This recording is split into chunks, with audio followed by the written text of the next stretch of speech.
You're watching Fantasy Now Plus.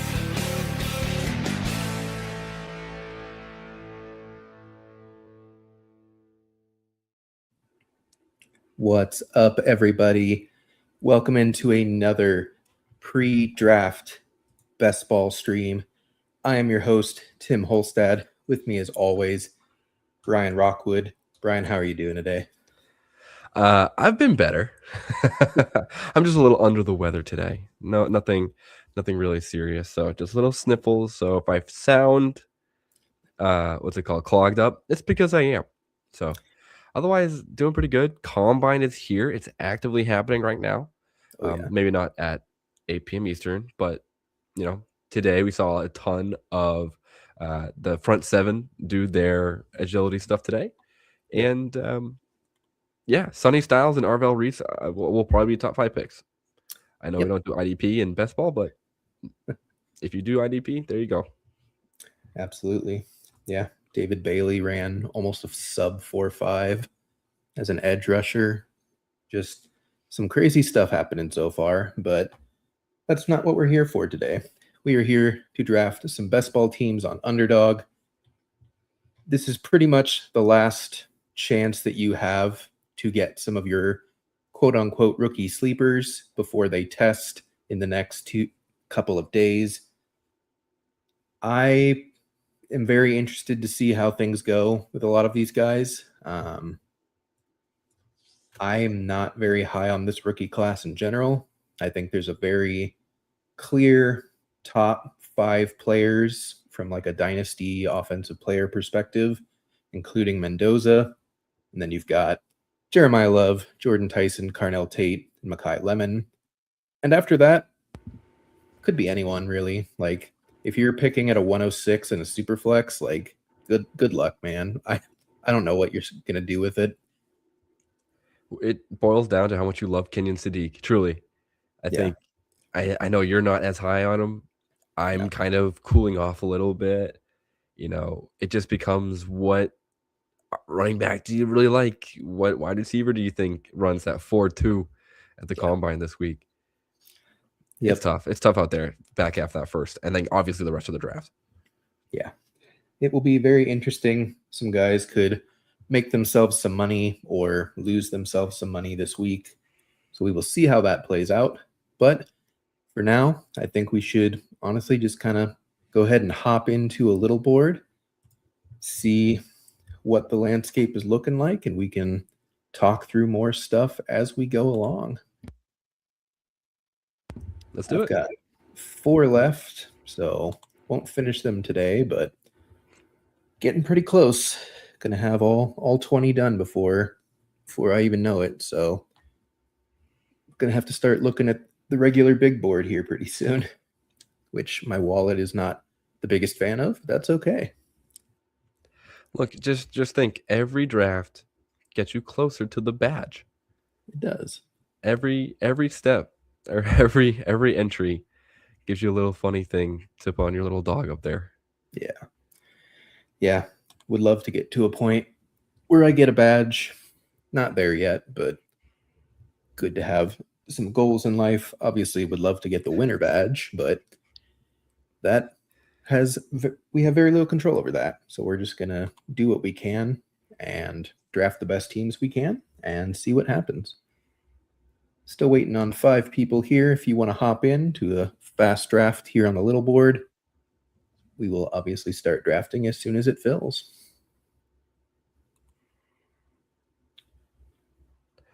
Okay. I remember my question now. I was trying to think of the dead air questions. So I'm in the middle of a slow draft, and I have landed in a spot, I think, with the 106, and my first picks have been Chase, London, T. Higgins, Etienne, and Burrow. So I want to get your thoughts on, I'll call this, like, this is a classic stack that I think we would have seen a lot last year and then 2 years ago. Do you think it's still worth it really piling on like a team like that? Like, I know obviously each team is different, every offense is different, but where you're at with like an elite wide receiver, their wide receiver 2, and the QB, and then probably like peripheral pieces. I think it's like you said, it's definitely team dependent. I think the Bengals are like the primary example of a team that you should always want to do that.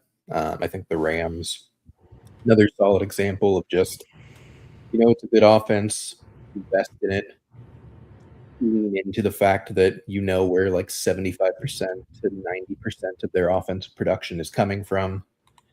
And then, you know, like there's some good offenses where it doesn't matter. Like whether they're good or not. Like if you heavily invested in the Patriots offense last year, that didn't do anything for you for best ball outside of Drake May. But like, you weren't winning tons of weeks because of Stephon Diggs or Hunter Henry or Kayshon Boutte or anything like that. But they were still a pretty good offense all year. If you were heavily invested in Chargers, it didn't really do that much for you, regardless of how good the individual players are, how good some of their individual weeks were. So I really think it's just identifying the teams where it matters and doing that. And then if you think you can identify a team where you think it will matter, then I don't think it's wrong. But you also have to accept that the bigger the team bet you make for an individual draft, the higher chance you have of basically that team just not mattering, period, from the get-go. And, you could have exactly what you need in weeks 15 through 17, but your team finished 8th in the pod, and it doesn't matter because the offense wasn't good enough. So it's a balance, but there's certainly opportunity to take advantage of it. And I do think slowly but surely it's going to be which team are we not expecting to have that offense to be kind of like a breakout offense, if you will. I guess you can call the Seahawks like this past year that type of team. Like, I don't know. That almost feels revisionist because we knew Jason was good. He had the breakout back half of 2024. Yeah. I guess it was really boiled down to how much do we believe in Sam Darnold, which was none. And then could we trust Charbonnet or Ken Walker? And not really. So I guess that was kind of, I don't know. That was a weird team to believe, but they did more often than not help you out in best ball, I would say. Yeah. Yeah. I think like an example of last year was the Colts before Daniel Jones died. Yeah. Like if you had invested heavily in that offense and Daniel Jones had stayed healthy, you probably would have won a lot of money because Jonathan Taylor was the RB1 for as long as Jones was the quarterback. Alec Pierce was doing well. Michael Pittman was doing well. Tyler Warren was doing well. Even like Josh Downs was the only player that wasn't doing well in that offense, but was kind of to be expected for a Daniel Jones quarterback team to not have 4 great passing weapons. So that was an offense where you were right in theory and it still didn't work out. So that's kind of the dual threat of investing so heavily into one team is if any part of that team gets injured, which is likely in football, you might be out of luck. Like, even Bengals stacks last year, you didn't get anywhere because you didn't have Burrow for 75% of the season. So Chase was lesser, Higgins was lesser. They ended up finishing well, but it didn't really matter for you. So it's certainly a risk variance type of thing, but it's not bad. It's not good. I think it's just pick your spots and accept that results are going to vary. All right, I'll pause our call for now because we are up in what, 2 picks, 1 pick? 1 pick. Do you want running back? Well, you don't have a choice. Which running back? I mean, I'm torn between CMC and HN. I just love their explosiveness between what they do. I'm not really scared of CMC like some folks might be. I think he's just chalking up to be a kind of Derrick Henry type of player. Like these guys are probably just who they are forever. Yeah. And as long as they stay healthy, like they will always be a top 5 running back. That's fair. I don't know what's going on with this clock here. It's showing like 26 seconds per pick. And it's definitely not a 26-second clock. It's a 20-second clock, but that's okay. Oh, we're gonna have to move then because we're not gonna have any accurate information. Yeah. I Yeah, have running it. backs. Wow. I have it sorted by ADP right now. My ranks Okay. are to the left, but we can at least see the way that the market is looking at them as it goes for the moment. Yeah, I was gonna say the running back is gone Yep. in the first round. So crazy to think this is how it's all gonna go, but I think enough of these drafters, like you're drafting in like February, I guess soon to be March, like you probably are pretty well versed in terms of the relative ADP of all these players. Yeah. So like we're in the thick of like real degen season. Like all these players are definitely on like their 15th or 16th draft of the leaderboard. Oh yeah. Oh yeah. There's very few people who this is going to be their first draft of the season starting out. Could have a few. I'm sure the combine is kicking some people into like, you know what? It is football season. We are going to do this. I'm glad Neighbors went. We need to have a talk about him once we make this pick. I'm good with any of the top 3 by ADP. I don't want to do double old running back. I would probably just yeah. I'm like tempted to just go Hampton. I actually really like London, which is really annoying. Like I was doing some research for a video the other night, and the fact that he only played 12 games and still had 900 yards. Yeah. Like he was absolutely poised to have like a 1,400 yard season, even with the shell of Kirk Cousins and whatever Michael Penix was doing. So to me, that like seems like a very, very strong pick in the second round here. Yeah. Yep. I still think Drake London is too low. I think he should be above Jefferson. I think he should be above Neighbors. I would put him equal to Nico Collins, but Collins' ADP is a lot more on the 2-3 turn normally, so he just went really early in this draft. Malik Neighbors, though,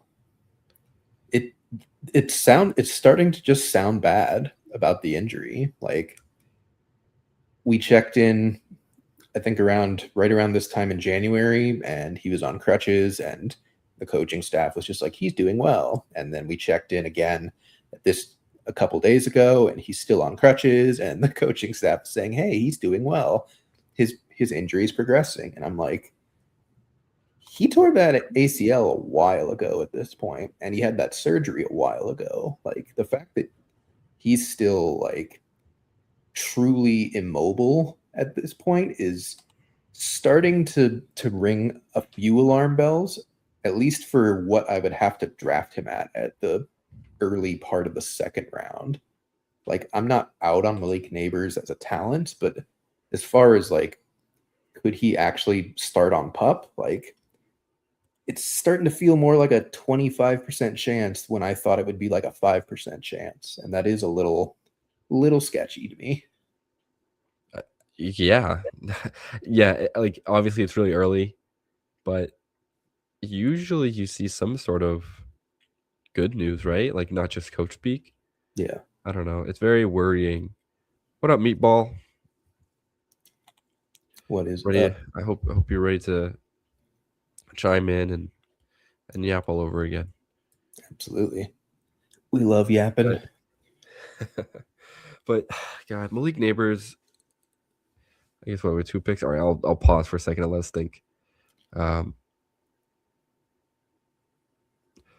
Would you? No, I don't. I'm gonna avoid us from picking Josh Allen. Part of me said, I mean, like, all right, this seems okay still. Yeah. But I don't love it.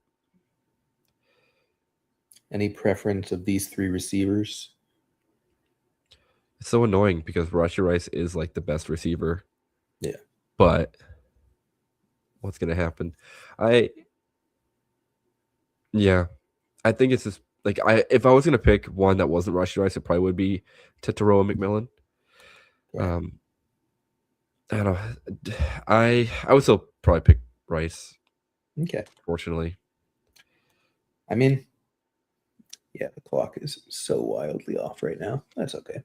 I agree. Still, like I've been listening to, guys on ship chasing and stuff like that, and like the thing about Rashi Rice's stuff is that it's a civil case, and it did technically happen before he was arrested the first time. So like, they're not gonna, they shouldn't be counting it as like a violation of his probation because it happened before the initial arrest was made for That's the interesting. DUI. So like that would be double jeopardy from my limited understanding of it. And so it's probably going to amount to nothing. Yeah. I'm laughing because we love talking law on this show. I know. whether it's draft the best ball or get tilted in the season, Yeah. it just happens. The NFL is wacky like that. You have to suddenly know what Goodell's thinking. Yeah. But yeah, like they're of the opinion that he's either getting nothing or like Goodell would really have to just be like, I'm putting my foot down and banning you for a year. Like, Yeah. which again, in a civil case would be like kind of random. I would personally just take Kyron here unless you have someone else you really want. No, I think Kyron is just plenty good here. Okay. Like we could have a discussion around Colston Loveland, but it boils down to every other thought we've ever had about a tight end, which is we can just wait. Yeah. Like if our team doesn't really look like it needs to have a difference maker at tight end like that strong, and even then, like we still don't really know if Colston Loveland's going to continue to break out. Like I think he will be. I think like your betting money probably says he will. But we don't really need to worry about that at this point in the draft. Yeah. Oh my gosh. Okay. So we'll see. Javonte, the fourth round pick now. Yeah, I get it. I do. I think it makes sense in a sense that like you are getting still yeah. Now I'll say my thought. You were getting a locked in starting running back in the fourth round. Yeah. That's still fine. Like, and I think this Cowboys offense will be fine still. Like they were not necessarily bad last year. I would even say they were good. Javonte was very good for what we thought he was going to be. Yeah. The reason why I kind of halted my own speech was we got Kyron Williams in the fourth round. Yeah. So that feels like the value there is a little different.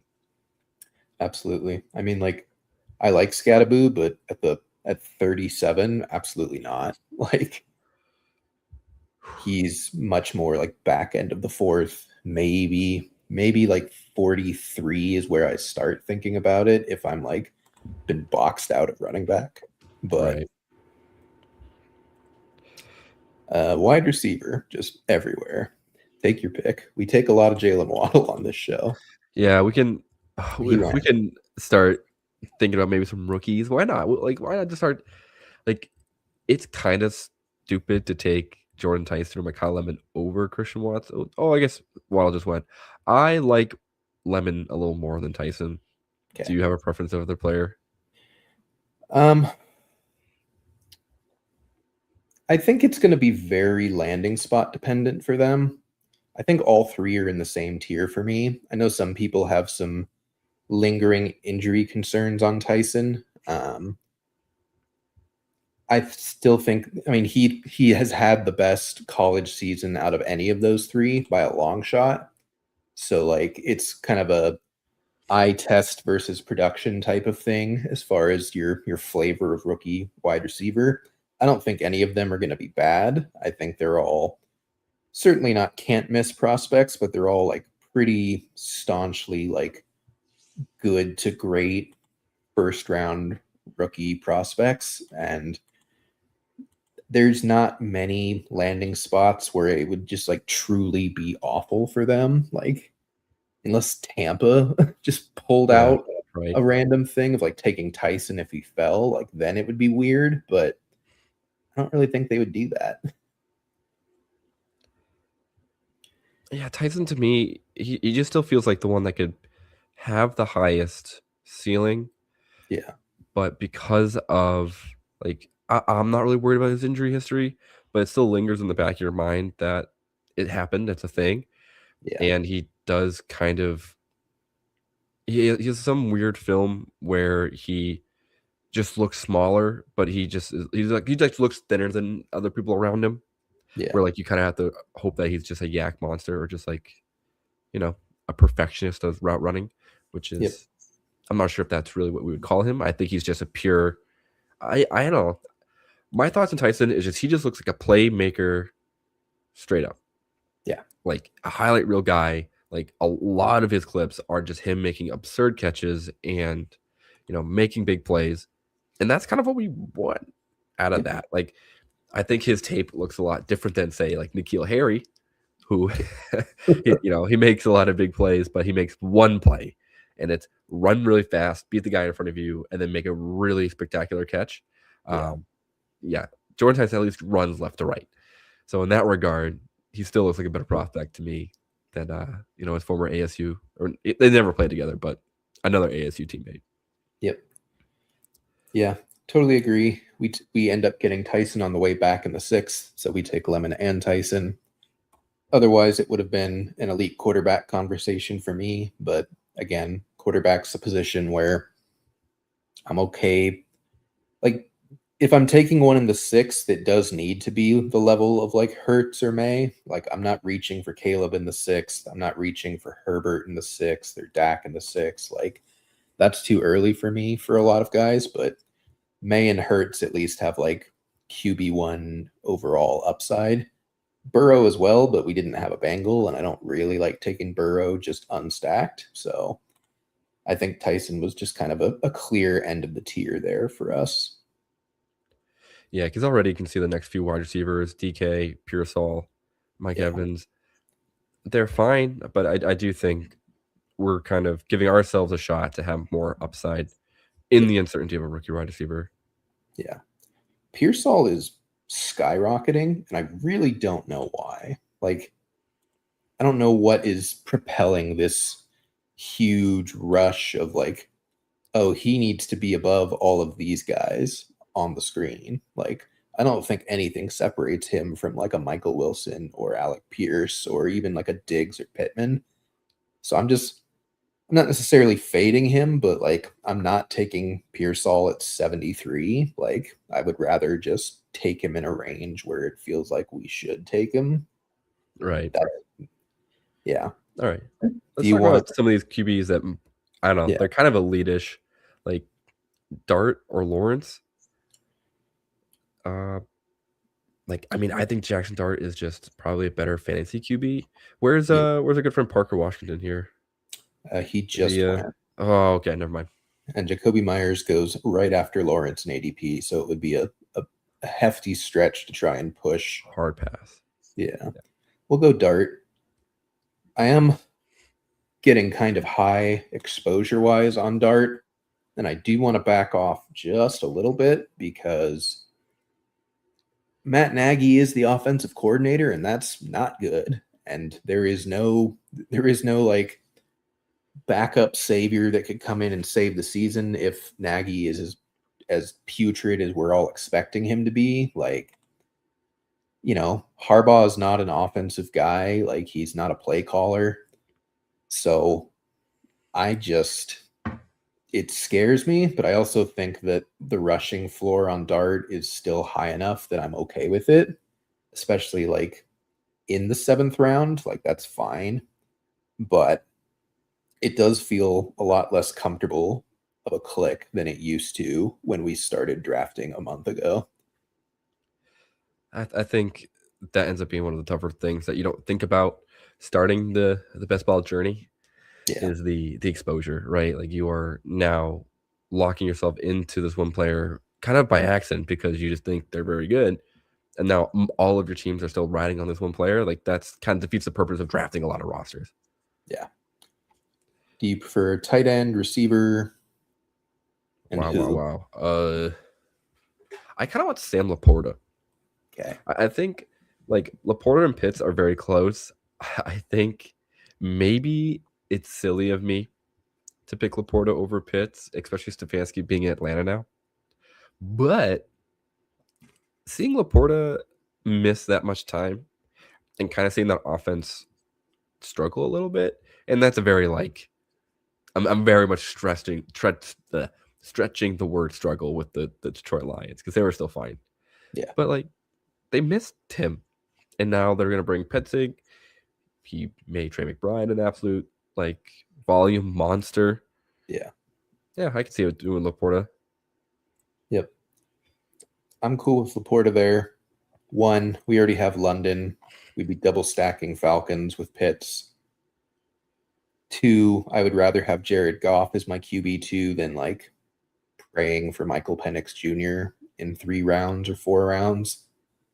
I don't know if Goff is getting back to us because the Amon-Ra drafter is directly in front of us, but he might. We'll see. Let me see. Let's go back up here because he can still do something wacky. He could take Stafford.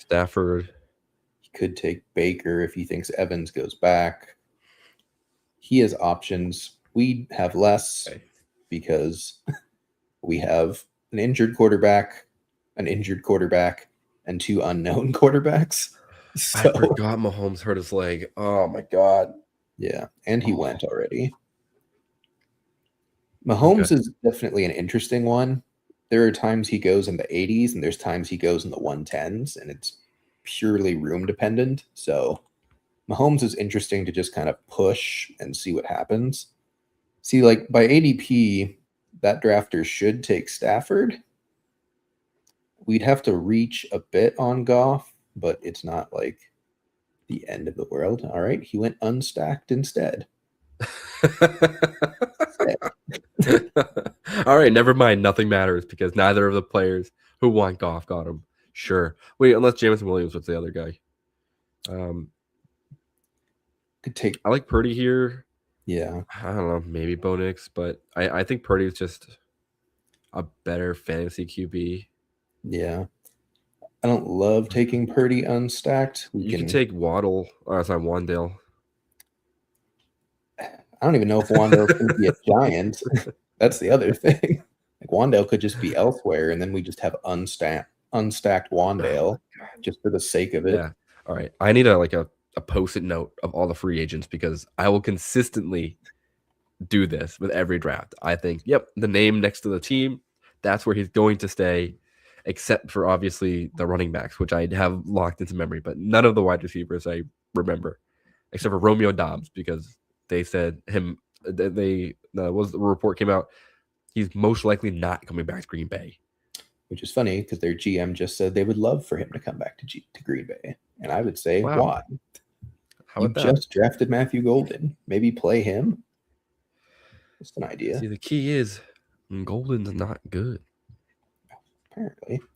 I would argue that Dobbs is also not good, but he's at least better than Golden. But you also know exactly what you have with Dobbs, and you're going to have to pay him $18 million for that. I know. And that sounds unfun. Well, I was hoping Jennings would come all the way back, but he just got insta-picked the second after. So we may have an unstacked Brock Purdy to pair with our unstacked Jackson Dart. So things are going great. Tongus. Honestly, possibly. I think Gadsden's a smash if he gets to us. Otherwise, he does. Are you cool with Gadsden or is someone else popping out on the screen? No, Gadsden. Okay. I'm not taking Kittle here.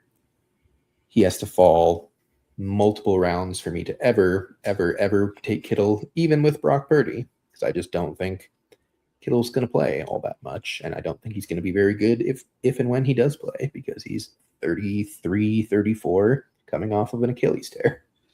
Yeah, I want to go back and look at the normal timetable of recovery for Achilles tear, because I don't think it's very short. I feel like it's a close to a year-longish, probably 10 months or something. So he's returning in November. I think the best comp we would have to look at is J.K. Dobbins when he tore his, but he was still an early 20s running back, because the only Achilles tear of note as of late have been quarterbacks, which isn't really the same kind of movement as you would need for Kittle. and they're all older outside of Daniel Jones. See, here's the annoying part. Obviously, I Google Achilles tear recovery time, and the good old AI helper says 6 to 12 months. Very helpful. Thank you so much. That's probably just to walk for like the average human. Like that's not like back to full strength for an elite athlete playing the most physical sport on earth.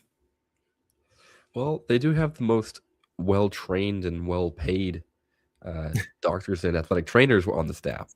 So that's the only other benefit going on there, where they say at 8 months you're like, all right, you can run, and that will get you in tip top shape ASAP. Yeah. All right, where are we right now? We are entering the 11th round. Okay. We have a 2-2-4-2. We feel good about quarterback and tight end. We can obviously add a third to both of those if we want, but we can also just be done with 2 if we want. Feel decent about wide receiver. Again, you're drafting Rashee Rice this high under the assumption he does not get suspended, and you're just getting a discount on him. If he's getting suspended, you're already so far behind the 8 ball that it's not looking great for your team anyways, so there's no reason to draft like that's going to happen. And you've got 2 unsexy but good running backs to kind of anchor everything. So I see some fun rookies here at the top. We have a lot of rookies already. I know. I was just going to say, I know we both really like Casey Concepcion. Yeah. Emmett Johnson, I'm kind of rising on too. I'm cool with that. We don't have a rookie running back yet. We could use like a little infusion of youth. Sure. And there's just no other wide receivers to take at this point, and I really don't want 3 rookie wide receivers this early. And even if they are like all top 5 receivers, that's too much risk, in my opinion. That's a little too crazy. Yeah. I mean, think about the 2024 class. I mean, if you'd had a team of Marv and Neighbors and Rome and Ladd and BTJ all on the same team, you're still not winning that much money. They didn't all really hit consistently or predictably for you. I will say if Concepcion comes all the way back to us, then I'll click the button. Sure. But let's see. I always like Dobbins. I like Benson. I think Dobbs and Shaheed are responsible here. It's like veteran guys that are going to have jobs and see targets. If we want a third, is this the perfect word for that? Yeah. If we want a third QB as well, like now's kind of the time. But I don't feel super inclined unless any of them are like really screaming out at you. No.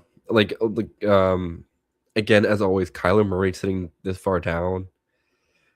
He falls though. There's so much high ceiling there, but yet he could just straight up just still be bad or sit on the Cardinals as a backup somehow, which I highly doubt that happens. His paycheck will not allow that.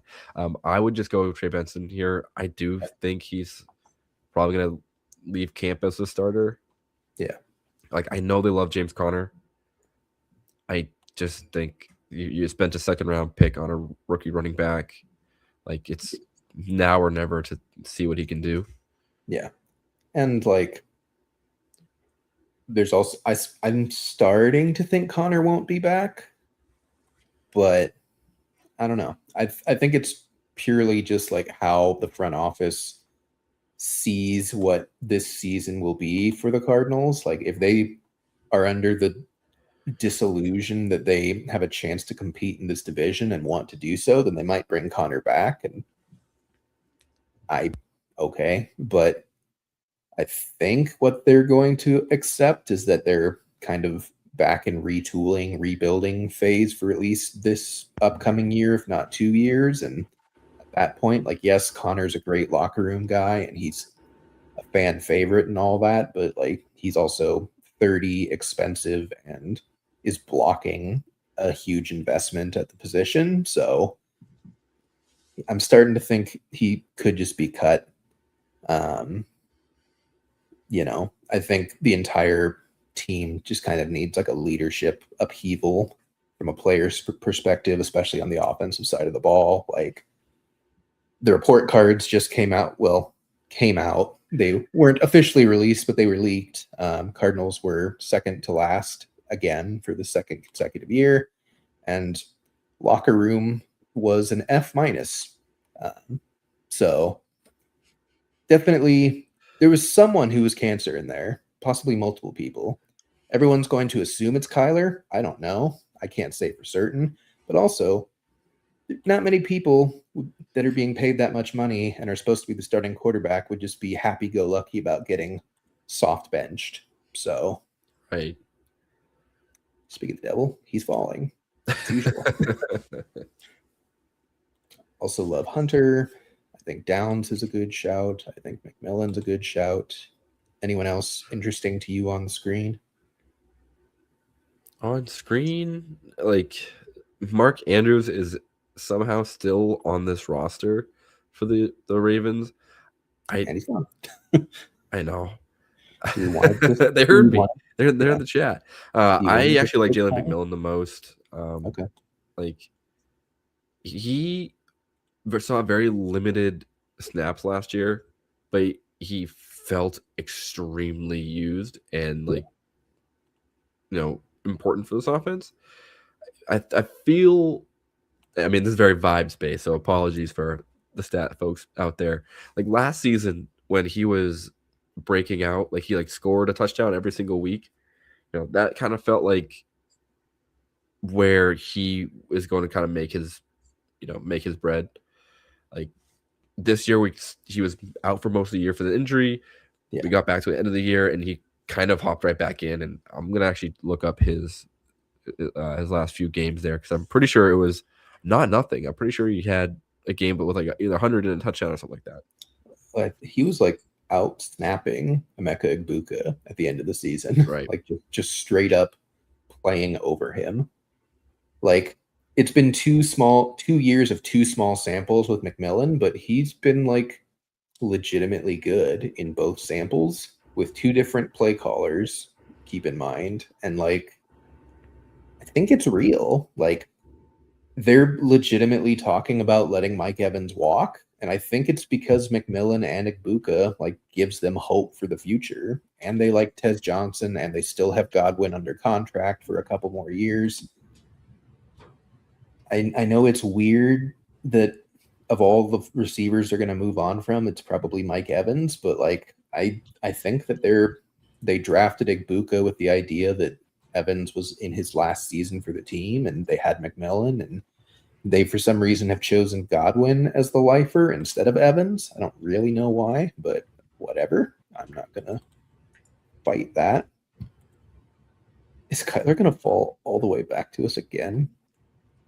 That would be hilarious. He's Oh, come on. Come on. Spears is always good. Judy is boring, but will get targets. Anyone else? Theo Johnson would be the only one that's interesting, but I don't know where we're at. We're still at 2-2-2, right? Yeah. Let's stick with Spears. Okay.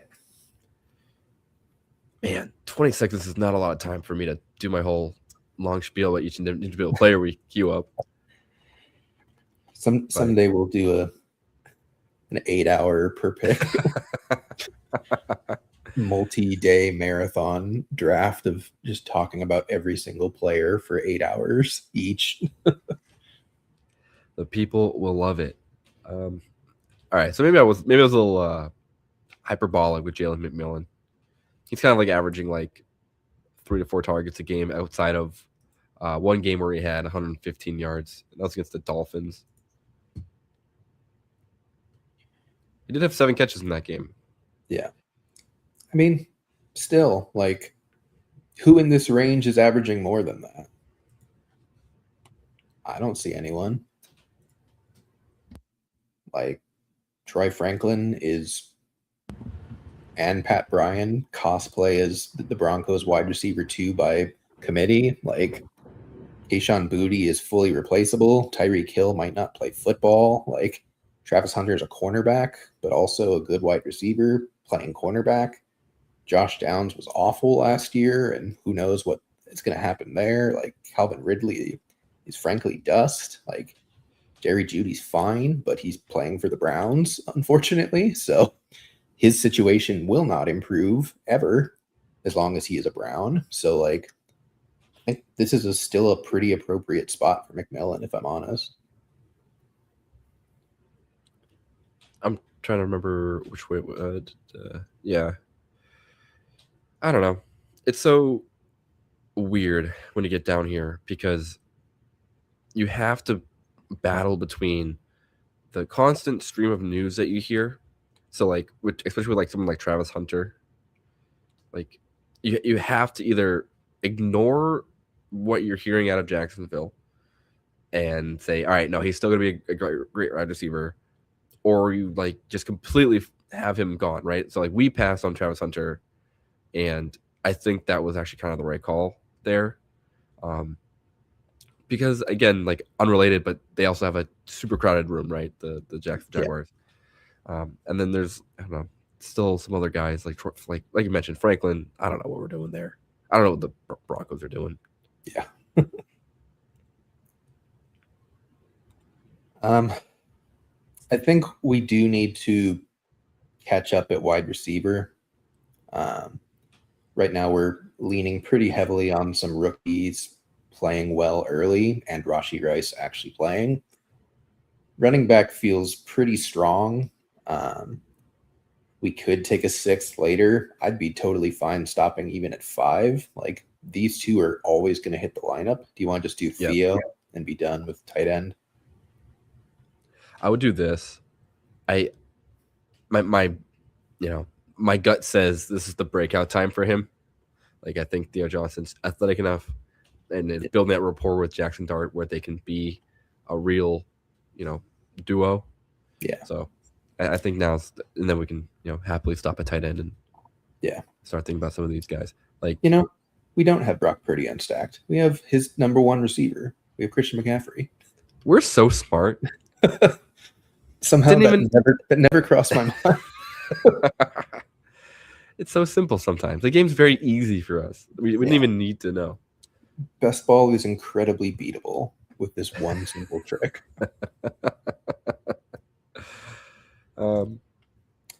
Any other? This is gonna sound bad. Trey Tucker to me of this list is the best. Like, I would like Omar Cooper, but unfortunately we did kind of dip our toes a little too early with our wide receivers. Yeah. I think this is definitely the type of team where, like, you're just going to have a bunch of disgusting veterans as, like, your wide receiver 6 through 8, possibly 9, like your Darnell Mooney's, your Christian Kirk's, your Keenan Allen's. Like, you need to make sure that you're getting points, because you can't guarantee that Lemon or Tyson or both of them are giving you, like, actual spike weeks early in the season. I think running back, you feel pretty good. You've got McCaffrey and Kyron locked in every week. Emmett Johnson, if he goes somewhere, can hit your flex. Trey Benson, if he gets the job, can hit your flex. Tajay Spears is flex possible basically at any point. We'll go Trey Tucker. Yes, the Raiders are probably going to draft or sign a free agent, but Tucker's still going to get snaps. He's probably still going to be their wide receiver 2, if not their wide receiver 1. Whether that's good or bad is not really part of the discussion, but totally agree with you. I think Tucker gives you, and he has spike week potential. Like, this man dropped 40 points last year, just out of nowhere. Because of course, why not? Yep. Yeah, I have very few words to say about Trey Tucker outside of maybe. Like, maybe that's the real deal. So might as well pick him up down here, huh? Yeah. Like, Isaac Tesla over Trey Tucker feels purely just wishful thinking to me.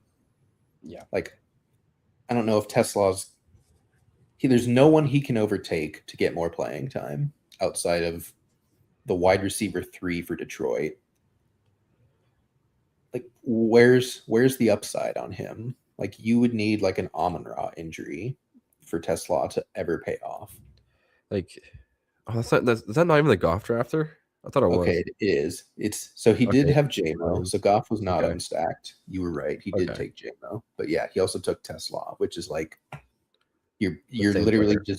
you're betting that Laporta and Amon-Ra St. Brown are not part of the offense next year. Have fun. Good Okay. luck on that one. Sure. Let alone Jahmyr Gibbs not being there. Yeah. Like, more power to you, I suppose. Right, I don't know how to gracefully do this, but I need to step away for just half a second to go grab the box of tissues. So we're just going to just casually slide off screen here. Alrighty. Thanks for not drawing attention to it. Folks, thanks for joining in with us as we're drafting. If you have not already signed up on Underdog and want to do so, you can do so with our promo code. That is FNPLUS, spelled FNPLUS. When you play $5 in Champions/Pick'ems, you will get $75 in bonus funds to use on whatever your heart desires on the Underdog app. It could be more Pick'ems, it could be best ball drafts. That part is up to you, but lots of good stuff on Underdog at this point. And frankly, I think there's a lot of stuff coming. There's a lot of really fun contests that will be dropping after the NFL draft occurs, which is happening sooner than you are thinking. I know it's happening sooner than I'm thinking, but I would say keep your eye out. Join in on the fun if you haven't already. We greatly appreciate it if you do. It means a lot to us. It really helps us out. Any thoughts as we're back on the clock here? Not many fun wide receivers. Ryan Flournoy is Okay. someone who I keep looking at, but he, like, it sucks because Pickens did get franchise tagged, or he's like going to get franchise tagged. Yeah. But he was a non-impact player. Like he did get like 2 and 3 targets a game, and he didn't look bad. So who knows? Maybe he'll beat out Kevontae Turpin as like that third wideout. I think he kind of did by the end of the season. Like, we're very deep in the weeds if we want to pull up like snap shares of the Dallas Cowboys wide receiver 3, but like Flournoy in his breakout game did it when Pickens and Lamb were both healthy and playing the entire game. Like, he didn't do it as like a stand-in where there was nothing left to play for. Like, the Cowboys had a game where Ryan Flournoy was the main tenet of their offense, and it worked.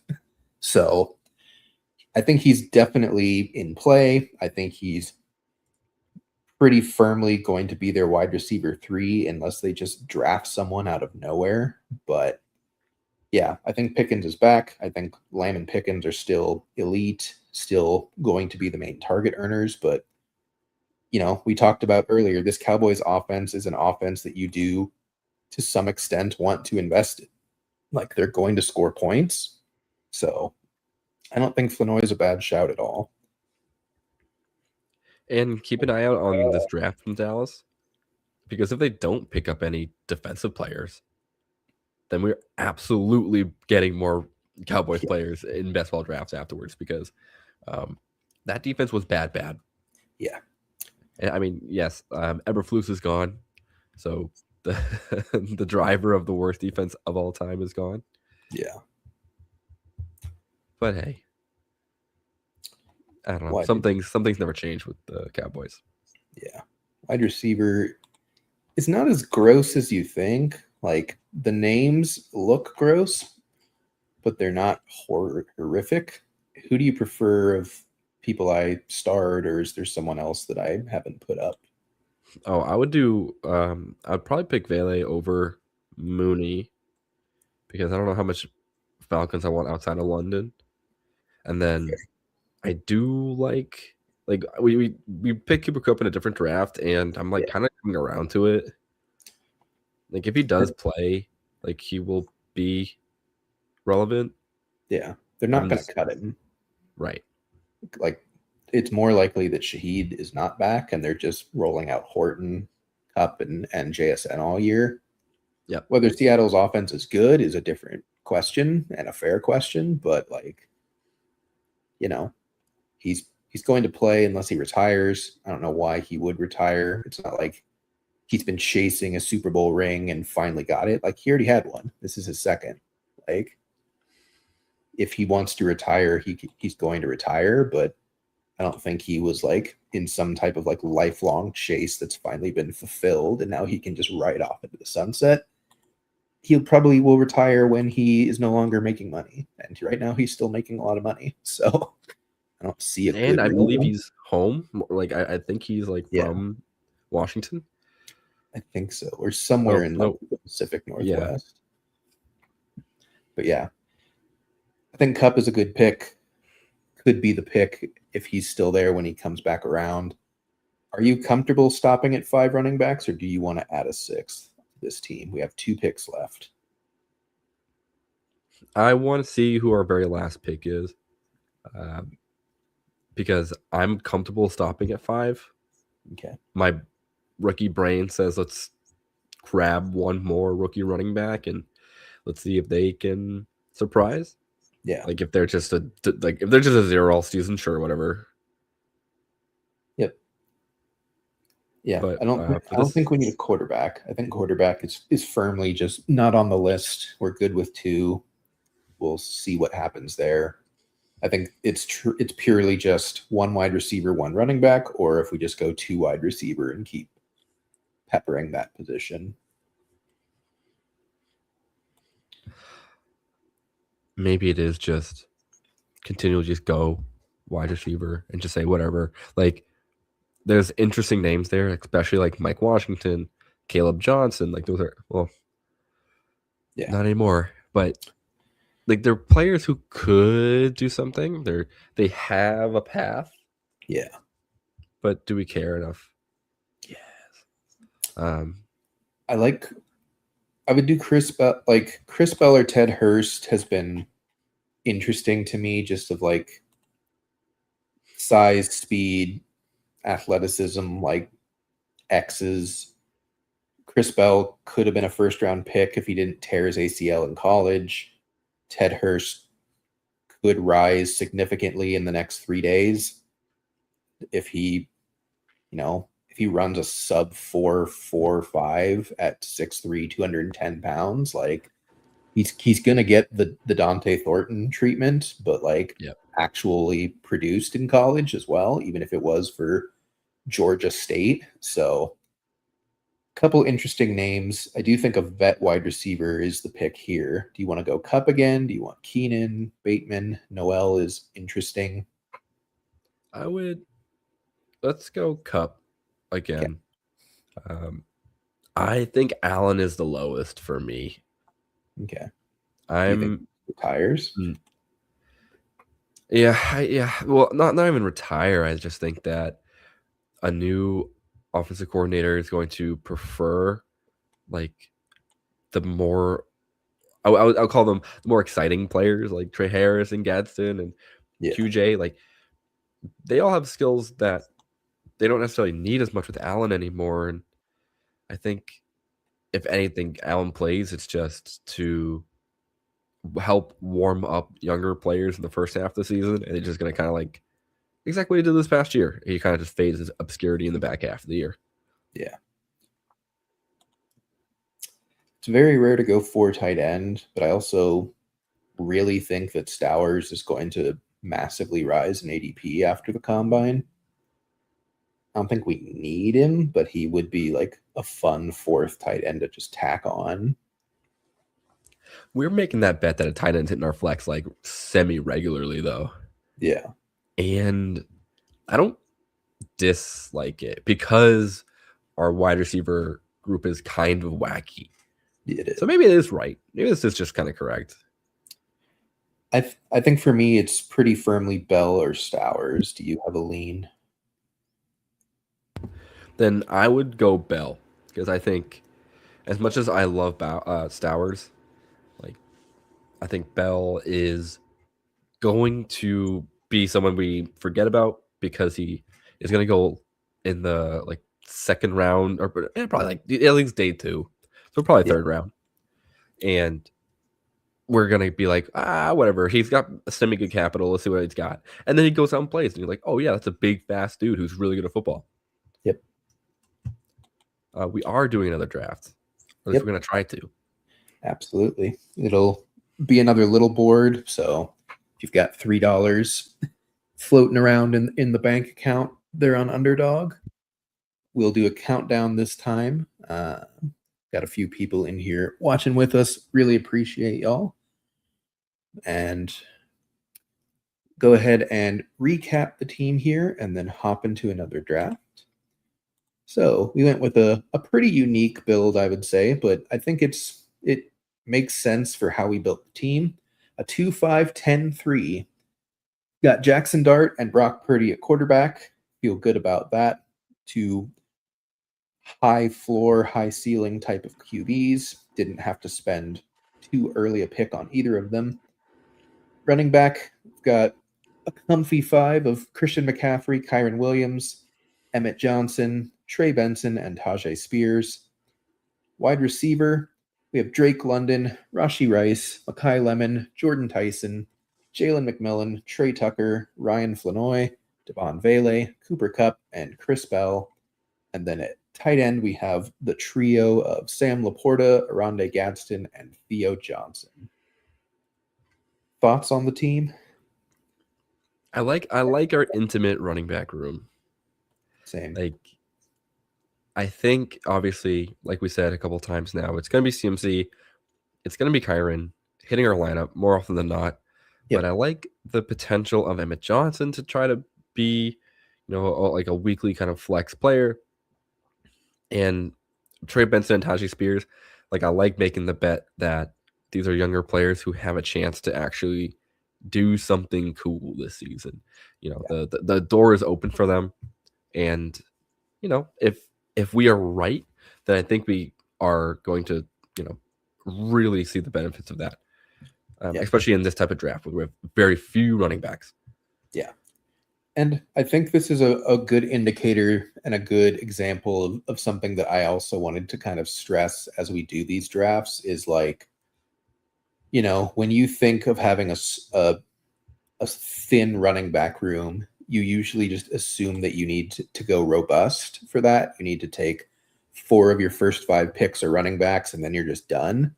But you don't have to do that if you build like very carefully and very intentionally. Like we're betting that Christian McCaffrey can give us 90% of what he gave you last season, which I think if he stays healthy, is probably pretty likely. Like nothing else is changing in San Fran except they might actually get wide receivers that stay on the field.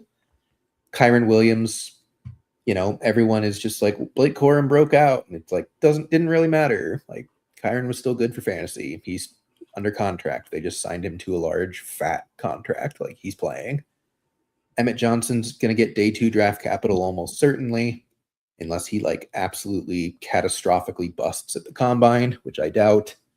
Trey Benson, like we've talked about, has second round draft capital in a vague open running back room that could have competition or could just be him.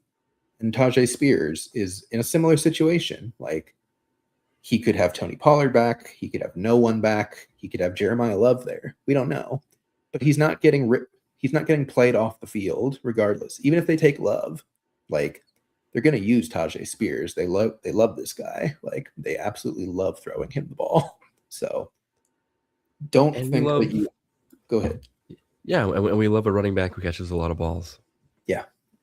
And yeah, that's kind of what I want to really emphasize is like you can go thin at running back without having to go robust at running back. And those are the room. This is the type of team that could like really win a lot of money if you hit on the correct pieces, because you have so many options at receiver to hit your lineup every week.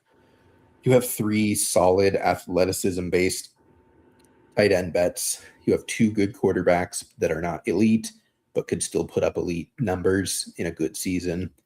And then you're just kind of making the bet that you picked 5 healthy running backs, which has kind of been an okay bet the last 2 years. Whether that continues or not is not something that any of us can know, but we have some data to say that it's possible.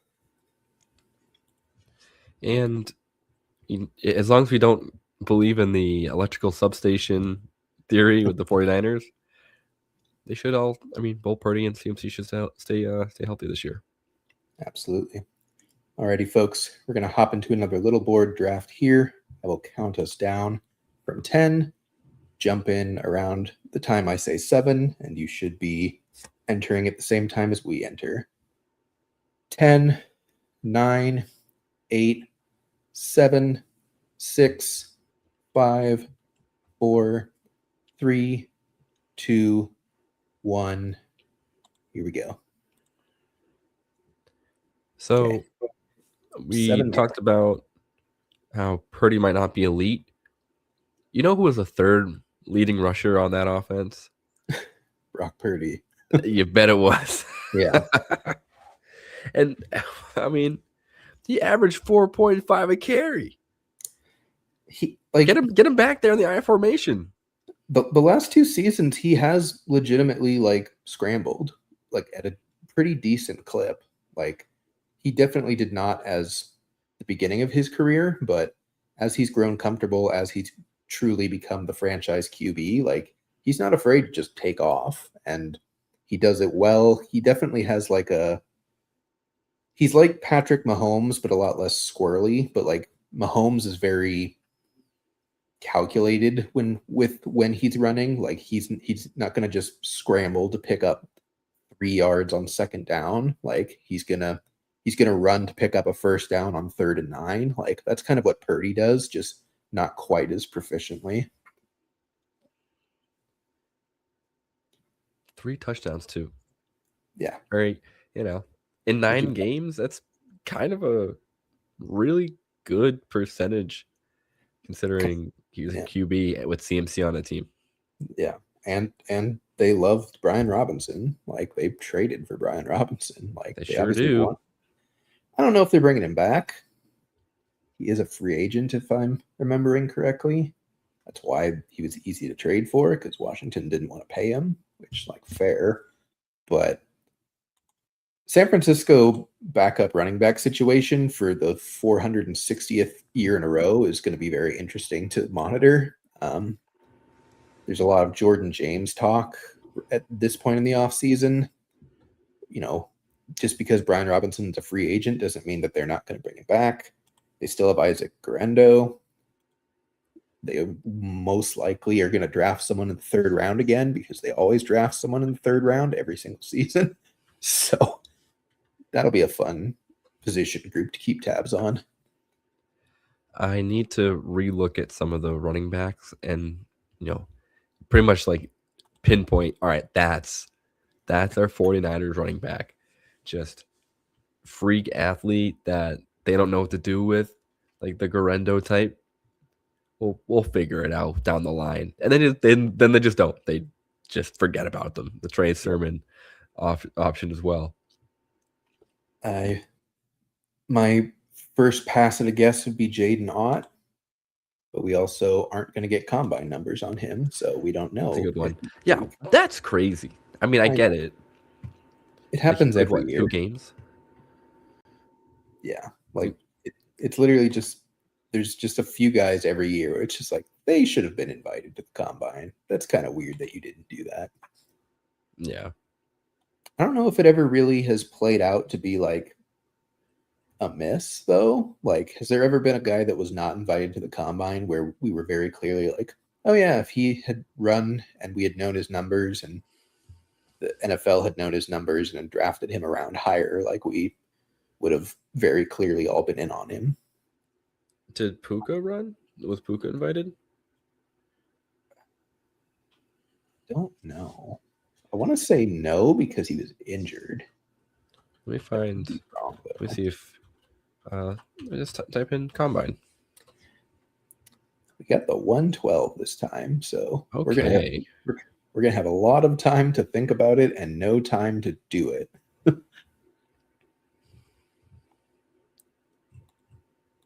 Maybe like Tyreek Hill, like he probably would have broke the combine if he were invited. I imagine. Yes, that's a good call. He's probably someone who like, but again, like, was he really that fantastic coming out of college? I don't think so. Hill, I thought was always just. It was obvious that he was insanely athletic. Yeah. And like insanely dangerously speedy. Yeah. But he was playing running back half the time. Yep. So why would anyone want a 5'9", 5'10", like to 190 running back? Like that's pretty rare to find success in the NFL. Yeah. Out of a smaller school with little competition. And then, he became the wide receiver one. Much like Antonio Brown, just not the same story. Yeah. And now Puka. It seems like we get one fifth round or later wide receiver that just absolutely breaks the NFL every like 8 to 10 years, just like clockwork. I don't know if he went to the combine, Puka, but he has like all the next gen stats lined up to him. Does he have an RAS? That's what we're not talking about. That's what we need. His prospect grade though is a 5.8, which is an average backup or special teamer. So nailed it. Just so close. We'll see if Puka Nacua can maybe like get he's probably like a kickoff guy, I think. Yeah, absolutely. Pure kick returner. To kind of go full circle, Sonny Styles got a perfect 10 on the RAS. I'm sure Arvell Reese is probably like a 9.8. I mean, he ran faster than Styles did, but I think he also weighed less, which will play some type of impact. Do you want to just go chalk here? Do you want to do something weird? What are we feeling? Right, we're drafting. We're not just talking about combine stuff. Well, how like all right, so if we were to get weird, well, like to get weird, it ends up being what? Like what popped in my head wide out and McBride. I was thinking Jefferson and London. Ooh. I can get behind that. Why not? Like I think if we believe maybe not Anthony Richardson, but like the story of buying a new QB for Jefferson and getting him in the 12th spot along with London in the 201. Yeah. That seems pretty dang lethal to me. And that's kind of, you do want to have unique combinations. It's going to be relatively unique to have 2 second-round-ish players together that are supposed to be like middle to early second rounders. And like you said, like there's absolutely and easily a world where they should have been the like the 8th and 10th best players in the first round when it all is all said and done. Like this is a world where CMC gets hurt and James Cook regresses a little bit and gets screwed out of touchdowns by Josh Allen, and Achane is on an absolutely horrific Dolphins team, and the Raiders don't get as good as we hope, and it actually should have just been Jefferson and London this whole time. Like that's a feasible world. It's not far-fetched at all. Yeah. It's also interesting that the guy ahead of us went very unique as well, I guess. taking Saquon in the first and Derrick Henry in the second, and both of them are like back end of the second ADPs. So Interesting. yeah. Interesting to pass for HN. I mean, I don't know if I would do that. I get the fear on Achan. I don't agree with it, but I get it. Like, this is a Bobby Slowick offense with, I don't even know what your best case scenario quarterback is. But so I'll say this, you know, we don't love the Bobby Slowick offense, except the fact that didn't they have like Joe Mixon have 1,000-yard rushing season under Bobby Slowick? Yeah. Or I got like what 2023? Because no, it was 24. No, 23. You're right. Yeah. Because he was fired in 24 because they sucked so badly. And then last year they still sucked, but it wasn't him. That's a sexy start at the one hole, by the way. At the 101? Yeah. Bijan, Bowers, and Olave. Well, I guess we're legally obligated to finish the draft. Yeah. I'm just trying to figure out who was like their main running back. Oh, it was Devin Singletary and Dameon Pierce. Yeah. So if Devin Singletary, I'm looking here, he had 150-yard game, 112-yard game, 121-yard game. Like, I think Achan is going to be fine. I think he's more talented than Singletary and Dameon Pierce. I think that might be my most scalding hot take of the offseason. I agree with you. I have the same opinion, but I can also still see that someone would spin the idea of like, you know, their quarterback is Quinn Ewers or like some day 3 QB from this draft class, which is basically the equivalent of Quinn Ewers. Their offensive line is worse than the Texans' offensive line was in 2023. The QB is far worse than rookie CJ Stroud. Their weapons are worse than Nico Collins and rookie Tank Dell. And they had a third guy that year, didn't they? Or maybe they didn't. No, because they had Diggs next year. Yeah, they had Diggs in 2024. I guess it was like Noah Brown for 2 games. More than 2 games. I can see he was a leading receiver in at least 4. That's right. He had like multiple 150-yard games. He did. And somehow CJ Stroud still wasn't that good for fantasy. We could go ETN. Yeah, sorry. We could go ETN, or we could just go full 0 RB here. With who's here, I would go 0 RB. Like, I like Ladd here. I do like Garrett Wilson. I'd probably pick Zay Flowers instead, but okay. Like, I think these two are locked and loaded no matter what. Like, tied to excellent QBs. Yeah. Or do you want Devontae? Or is this too high for you on him? It's not that high. I don't know. I'm cool with I think Zay Flowers is, quote unquote, a little safer. And that's stupid to say considering what we saw from Devontae Adams this past season. The combination of age of Stafford and Adams, like, how much more can we keep gambling on this? But well, and Adams is at the age of like, when things start breaking down, they really start breaking down, and like it takes forever to come back from. So I do think that there's absolutely like a pretty sizable amount of risk associated with Devontae at this point, despite him being on a good offense with a team that feels utterly compelled to use him as the goal line back. Yeah. That was kind of the only retort I had to my own like thought process. They're not using Devontae Adams in the same way that they're going to use everyone else on that team.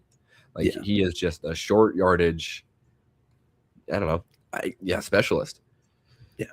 So he's always going to get looks in the red zone and the most valuable touches. And at that age, like, he's probably better than anybody else across this field from him. So, I don't know. We'll see what the rest of the room thinks about Devontae Adams. And if he goes towards the back half of the 4th, I'll feel kind of okay with that. I'll feel pretty vindicated. All right. I mean, That's at his ADP, to be fair. Like his ADP is 42. Garrett Wilson's actually the one who falls out of that group, interestingly enough. The fear of whatever they're going to do at QB. I think it's valid. Like I've dropped Breece Hall several positions because he's probably going to remain a Jet. Like, yeah, I don't really want that. Like, there's also a chance the Jets unfortunately draft one of these top 3 guys. Like, that's fully in the cards of them like prepping for 2027 when they actually do draft their quarterback with their, I think they have 3 first-round picks in 2027, maybe just 2. No, I think it's I think they got no. I don't think the Colts had 2 first-round picks. No, but they have the Cowboys from the Quinn Williams trade. Yeah, so all right, so 3 first-round picks. Yeah, so like they have 3 first-round picks next year. Like they're absolutely getting a quarterback, even if they don't suck, but they're going to suck. Like one more year of Justin Fields, huh? Unless they're the Kyler team, that's the only chance that they don't just get penciled in to suck immediately. Even with Kyler, they could still suck, but he at least gives them an upside that they've maybe have never had at the position since Joe Namath. Like, I wish I was joking at that statement. Hey, Mark Sanchez brought them to a playoff game. They got to the conference game, I think. Their defense brought them to a conference game. We can pull hair all you want. Mark Sanchez was holding on for dear life in that playoff run. He was, when he wasn't running into his own lineman's rear end, he was very much just the guy that was the quarterback for an otherwise great team. Like, I think Sam Darnold is a much better quarterback than what Mark Sanchez was, but they were in similar positions, to be honest. USC just keeps churning out the same quarterback, huh? Unfortunately, as a Cardinals fan, I know that too well because we took the biggest bust out of all of them with Matt Leinart. Oh, come on. It's because he was a lefty. That's not your fault. No one could have seen that happening. He was also just historically bad at everything. Yeah. Who knew having Reggie Bush on your team was helpful to your draft stock? I wish more than anything that Reggie Bush was playing in today's NFL, because that man would be like, he's basically would just be Jahmyr Gibbs. Yeah. I see 3 fun receivers to draft our 5th and 6th and then legitimately be done.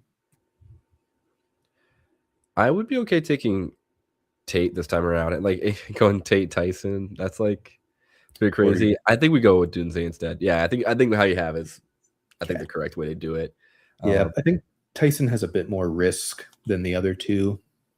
And like if we're gonna stop at 6, which we could, like you don't really want a risk profile in there. You want like huge upside with safe floor. And I think that's like that's a really wonderful 6 wide receivers. Like you can't really get much better than that. Within reason, right? Like, yeah. You know, obviously you look at it and you go like, oh, why did you get blah, blah, blah? Like, stop it. We're at the 112. We capitalized on falling value, and I think this is a pretty dang good lineup here. Yeah. Unfortunately, that does mean we have a hurdle at the running back position. We do, but there's a lot of guys. There's a lot of guys late. It's very early to say for certain. We're going to have to see who comes back around. If I had to pick a position to like fully punt, I would say tight end is that position here. Like we should not be looking at mid-range tight ends for this team. We should just be like 20th through 18th round picks are 3 tight ends, and then we figure it out. Yeah. I hope I didn't just cough into the mic. I thought I hit mute. Oh, I did. I think you would. Okay, good. Yeah, I agree. I think this is a perfect just completely like this actually feels kind of like a fun like last round Stowers and well, so there's one like Gunnar Helm even. Yeah, like Helm, Fryermuth, and Stowers, like A-okay with that. That's a totally fine, not gonna lose you, not gonna win you type of tight end room. Warren also and don't. 7 seems so good to me. I love both of these guys at their price for sure. That is also kind of the sucky thing about 84 and 85 is that's like staring down the Kyle Pitts, Sam Laporta hole. Okay. But like, I still don't think we do it, to be honest. There's some interesting stuff happening in this draft. Dak in the 7th. Do they have CD? And there's like super reached? Nope. Just unstacked. Okay. Yep. Like Alec Pierce in the 6th feels high. He has 2 Buccaneers wide receivers. That is a team for sure. That is one of the teams of all time. those are legal players to select in that order for sure. Yeah. And we're unfortunately staring down the barrel of more wide receivers. Do we? So, in my like, I know we said we really just went on the huge rant of punting, but like Tucker Kraft and Kyle Pitts, this seems incredibly good. Or we take Justin Herbert and try to stack with Ladd. I don't think that's really worth it though. Oh, we do have Ladd. Yeah.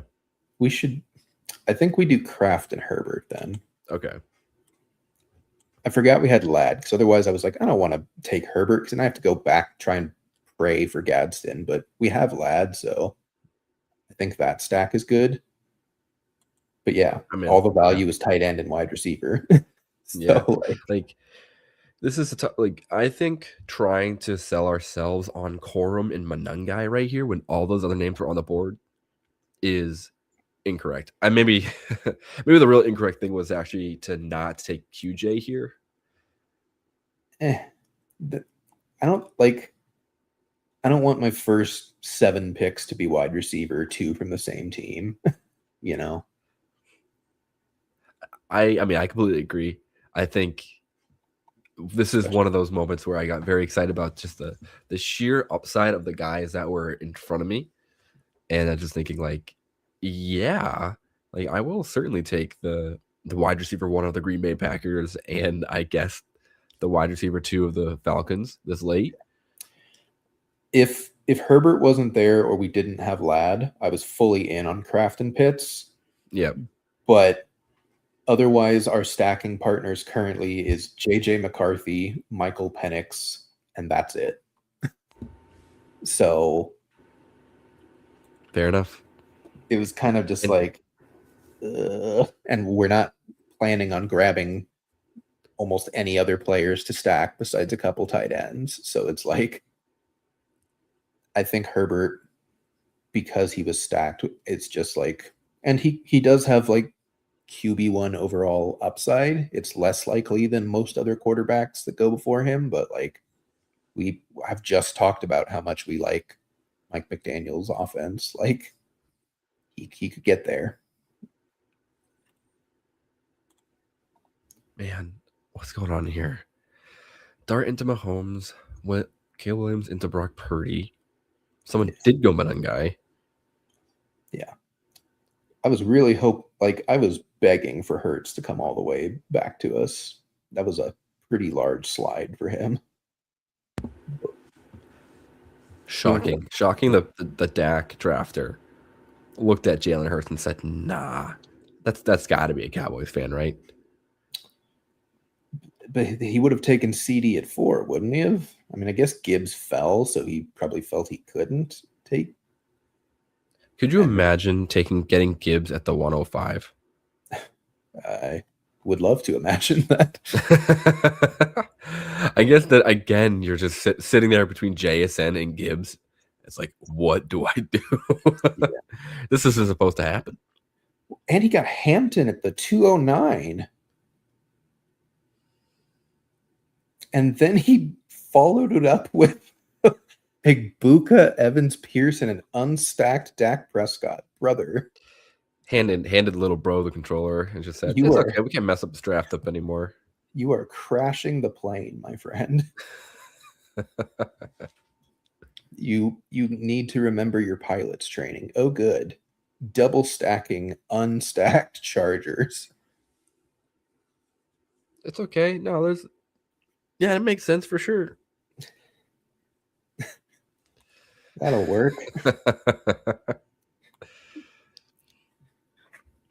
Like, not my draft. I feel silly sometimes saying stuff like that because obviously anyone can draft and anything can happen, right? Yeah. It's just the idea of percentages and just likelihoods and trying to play the game to give you the best odds of winning. And when you know that you just need the highest amount of points, like I feel like it's been really well recorded and well known that stacking helps you a lot.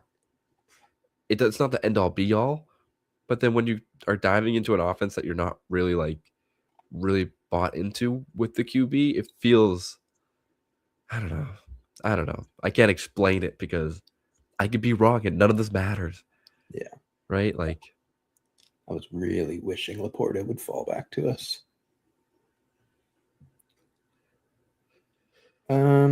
Okay.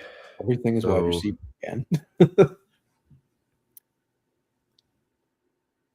Jonah Coleman. Yeah. He's for sure one of them. I mean, Montgomery's not horrific, I guess, especially in a 0 RB room, but if he's not a Lion, that feels unfun. Is he a free agent too? He's a cut candidate more. He's currently a Lion, but or we take Kincaid. You said Bill? Yeah. Yeah. Do you prefer Bill over Montgomery? Kinda. Okay. Only because Bill is like legitimately the only running back on the roster who's on a contract. Yeah. That doesn't mean they won't draft another player, but there's so many more needs around that team that if they pick a running back in this draft outside of like the 6th or 7th round, that feels like a throw. Yeah. I don't even know what the 11 hole is doing either.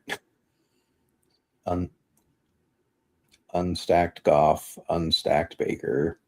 Having a good time. I guess the idea is that you are legitimately trying to get any quarterback at this point. Like who's even left? Darnold, Mendoza. Shuck was there. You idiot. Oh, you fool, 11th drafter. The Shuck Master, Darnold, Mendoza. Shuck is very binary, though. You either really love his price or you absolutely hate him at cost. I don't think there's really an in-between. So, we also have I've been muted the whole time. You can. He should have been waiting on Bryce because he's McMillan. Yeah. We also have the Josh Allen drafter, who's the only team with 3 quarterbacks so far for reasons. They're at least stacked, so I'm not going to be angry about it. He does something. He has McCaffrey with Purdy, and then Caleb and Loveland. But taking 3 quarterbacks in the first 8 rounds, including the quarterback 1, is not how I would allocate my draft resources. Imagine that roster with AJ Brown instead. Yeah. AJ Rashi Rice, woo. That's basically our roster from last draft. Either way, Again, we're not right. We have no idea if we're right. We're guessing. But as a reminder, folks, stacking is incredibly important in best ball. Whenever you can help it, you should be doing it. It's simply making one less bet for when the money weeks happen. You're betting that not only did the quarterback go off, but the wide receiver you drafted with him is the one that helped him go off. If you get that bet correctly, that's one less position you have to worry about because you're getting a winning score from two positions instead of just a winning score from one. So it's the theory of stacking. It has proven to work over a large sample of many years now. It obviously is not a one-to-one. If you stack, you will win, but if you stack, you are more likely to win because you are purposefully constructing your team in a way where you are making less bets on how you need to win compared to the rest of the field.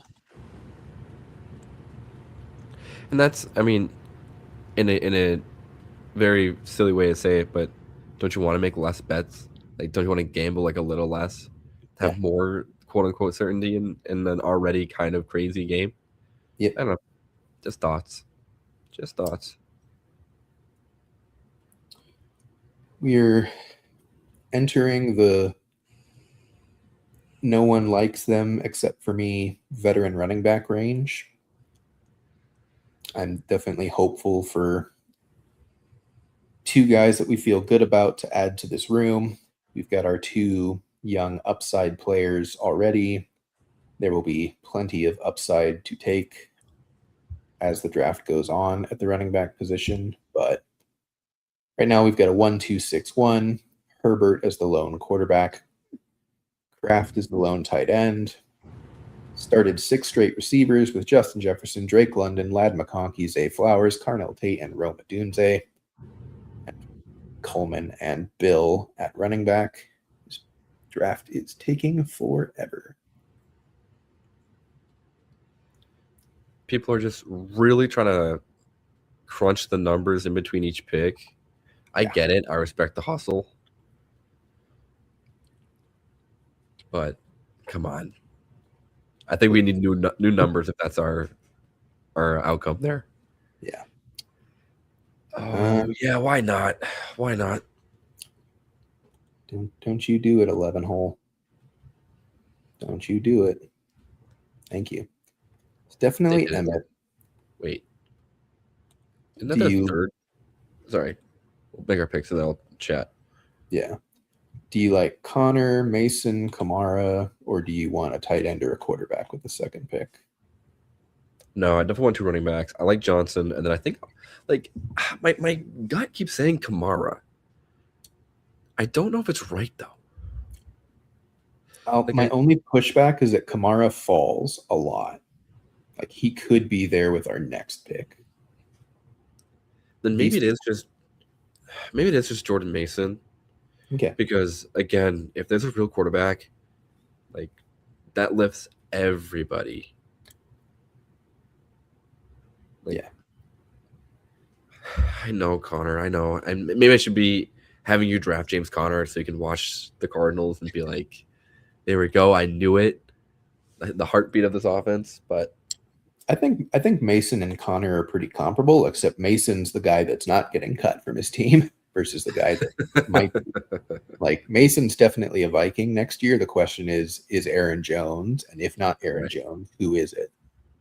But like you said, if Kyler is a Viking, if Jacoby Brissett is a Viking, if Aaron Rodgers is a Viking, like Jordan Mason's going to be a pretty solid running back for you, especially taking him. Where did we just grab him? In the 12th round? Like,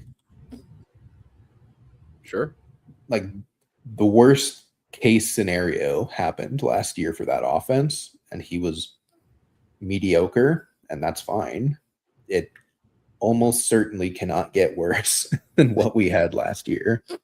Like maybe they do run it back with McCarthy, but maybe McCarthy actually improves in year 3. Maybe it's Anthony Richardson, but Anthony Richardson like opens up a lot of stuff for the running game because he's a dual threat quarterback. Like, I trust KOC more than anything else. And they have at least acknowledged and are currently acknowledging that like they can't just sit pat at quarterback. Like, they have to try something. Right. So could be Malik Willis. Who knows? Like, Vikings feel like the type of team that could easily just kind of free up some cap space and be like, yeah, here's $28 million. I'm still trying to figure out what 11's cooking up here. I mean, they at least did stack Bryce with McMillan. They just I guess with those QBs, that makes sense. Yeah. Asterisks. The other two are unstacked, but Mayfield's now. Yeah, Just still on the board. He is. Mayfield is back stackable with McMillan if he gets all the way back around. Or Kate Otten if you think he goes back, which I think he does. I don't think it matters, but I think he does. I would be shocked if anyone decided to pick Kate on without Baker Mayfield already on their roster. Yeah. I was kind of hoping Kyler would come all the way back around, so that's a bit of a bummer. Because now we're staring at Malik Willis. I mean, we were talking about we're either going to go fully late tight end or fully late quarterback. We just happened to get really good value on one of each of the position, but we were fully prepared to have a disgusting quarterback room or a disgusting tight end room. And I think we still probably want to commit to that. And just like these last 3 to 4 picks are just some gross QBs and tight ends, unless like we get a real value that we feel good about. Yeah. And I'm already thinking, I'm pretty sure like Daniel Jones still goes pretty dang late, right? Like, not late, but he is still available. He goes almost. Oh, never mind. Okay. He goes close to Cam Ward, which feels wrong. I don't know why you would take him that high, but he does. People love them Titans, man. Yeah. They saw Cam Ward against the Seattle Seahawks at one time and said, yes. That's the real deal. Yeah. Unfortunately, again, all the value on the board is tight end and quarterback right now. Well, we'll see where the next few guys go here because Tajay Spears again. Yeah. Like, we don't hate it. Like, I think I don't know if we've drafted Rachaad White yet. Did we take Tucker last week? I think we did. I think we took Tucker one time at least, I think last week. Yeah. Now we've taken a Bucks backup running back. Which one? Don't remember. Doesn't matter. Okay. All the quarterbacks are gone. We also do have Drake London, so like reaching slightly to take Michael Penix is not like unforgivable. Okay. I'm less excited about that. But at least for this, right? I think you're like we're kind of handcuffed in the fact that the main value here is just tight end. Yeah. I would love Juwan Johnson. 11's going to do it. He's been doing it all day. He only has one tight end, so it would make sense for him to do it. He does not. Troy Franklin. Like, yeah. I don't think it's Mark Andrews. I think it's Juwan Johnson if we're going to go tight end. Do you want Spears, White, Penix, someone else? I think we just go Johnson into Penix. Okay. Because everybody else feels exactly the same. Like all of those running backs feel the same exact to me. I know this is kind of an egregious reach, but he's probably not going to come back if someone does want another QB. But do we care if he doesn't come back? Not really. That's the real answer. The real answer is we don't care. So it's I'd rather have Spears or White. Let's go White. Yeah. Let's go Spears. Okay. The clock did the fake out thing of you have 8 seconds and pick. Just kidding. I think Spears or White makes more sense for this team though. Like truly, what is the difference between Aaron Rodgers and Michael Penix? One has 2 working legs. Yeah, and it's the 41-year-old. Like Penix could start on PUP. He will be the starter most likely, but also like Stefanski was very much not committing to him at all, and neither was the front office. Like they feel not certain to move on from Penix, but they also don't feel like they think they need to keep. I now see why the quarterback room has been dried up. We've got a 5 QB team here. What? Like after Tyler Shuck, just why? What's Wait, what? So 5-4-4-0. the 5-5-4-0 now? They've got Charbonnet.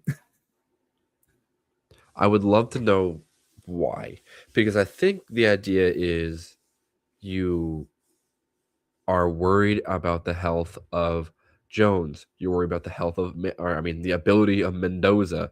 But at that point, you already have Shuck, Bo Nix, and then who? They've Caleb Joe too. Burrow. Joe Burrow. Unstacked, by the way. No, I'm sorry. He has Chase Brown. Just weirdly stacked, but it is stacked technically. Okay, sure. Like, there's no reason. Like, there's just none. And also, if you're in the chat and you join this lobby and this is you, please let us know. And I would love, I want to know what we're going on here, like what we're thinking about. And I'm sorry that we're kind of dunking on you a little bit, but this is we're gonna treat it as a learning experience. Like, one of these could be an auto pick. Absolutely, that happens. Both of them, Pretty rare. like Mendoza was the top of ADP. He could have been an auto pick. Jones was not the top of ADP. He was, unless you were queued up. Yeah, he was picked over Malik Willis, like purposefully, or literally anyone else. Wait, hold on. Sorry. Quick number crunch here. Because I guess 3 is not the worst. So a lot of teams have 3 quarterbacks already. Yeah. Which is. But there's also kind of crazy too. 2 other teams besides us that only has 1 because they've been starved out of it by the 5-teamer.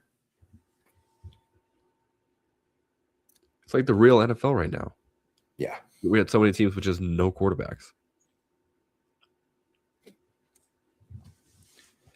Where's Tyson Bagent when we need him?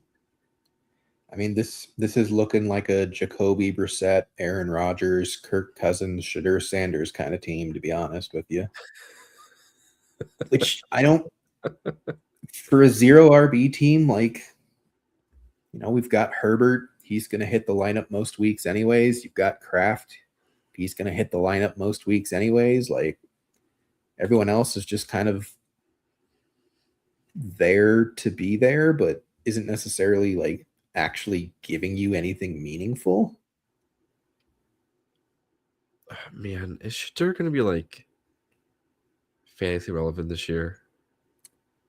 He's probably going to start the whole year unless they're just absolutely insane and they press the Deshaun Watson button again. Oh, they're gonna. They might. They're the Browns. But John Monken said, "Give me some of that, man." Oh boy. Well, we've got an interesting development here. We're going to see how this plays out.